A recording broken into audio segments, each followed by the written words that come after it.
শাৰদীয় দুৰ্গা পূজাৰ শুভকামনা যাচিছোঁ। শাৰদীয় দুৰ্গা পূজাৰ প্ৰাকমুহূৰ্তত অসমৰ মহাবিদ্যালয়, ইঞ্জিনিয়াৰিং কলেজ, পলিটেকনিক আৰু স্বাস্থ্য বিভাগত আয়ুৰ্বেদিক চিকিৎসক ৰূপে প্ৰায় 400 যুৱক যুৱতীক আজি আমি নিযুক্তি পত্ৰ প্ৰদান কৰিলোঁ।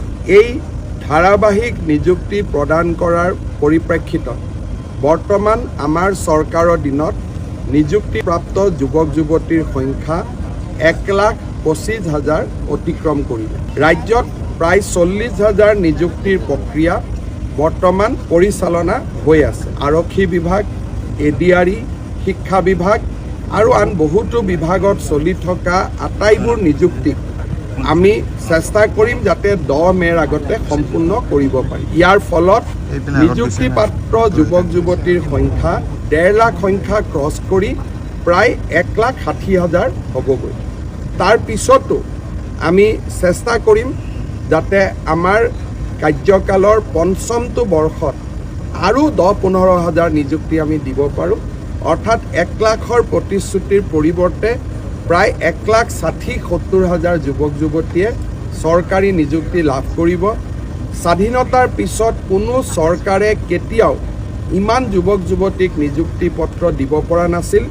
অসমৰ ইতিহাসত এই 5টা বছৰ নিযুক্তিৰ ক্ষেত্ৰত এটা স্বৰ্ণীল যুগ হৈ থাকি যাব। তাক মই শাৰদীয় দুৰ্গা পূজাৰ শুভকামনা যাচিছোঁ। শাৰদীয় দুৰ্গা পূজাৰ প্ৰাকমুহূৰ্তত অসমৰ মহাবিদ্যালয়, ইঞ্জিনিয়াৰিং কলেজ, পলিটেকনিক আৰু স্বাস্থ্য বিভাগত আয়ুৰ্বেদিক চিকিৎসক ৰূপে প্ৰায় 400 যুৱক যুৱতীক আজি আমি নিযুক্তি পত্ৰ প্ৰদান কৰিলোঁ।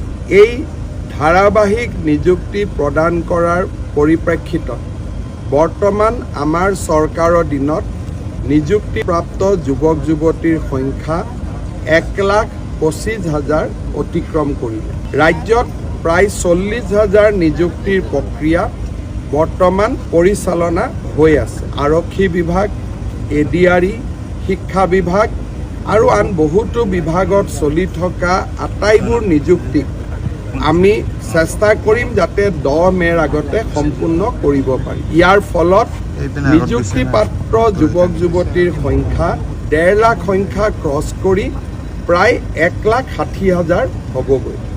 তাৰ পিছতো আমি চেষ্টা কৰিম যাতে আমাৰ কাৰ্যকালৰ পঞ্চমটো বৰ্ষত আৰু 10-15 হাজাৰ নিযুক্তি আমি দিব পাৰোঁ। অৰ্থাৎ 1 লাখৰ প্ৰতিশ্ৰুতিৰ পৰিৱৰ্তে প্ৰায় 1,60,000-70,000 যুৱক যুৱতীয়ে চৰকাৰী নিযুক্তি লাভ কৰিব। স্বাধীনতাৰ পিছত কোনো চৰকাৰে কেতিয়াও ইমান যুৱক যুৱতীক নিযুক্তি পত্ৰ দিব পৰা নাছিল। অসমৰ ইতিহাসত এই 5টা বছৰ নিযুক্তিৰ ক্ষেত্ৰত এটা স্বৰ্ণীল যুগ হৈ থাকি যাব। তাক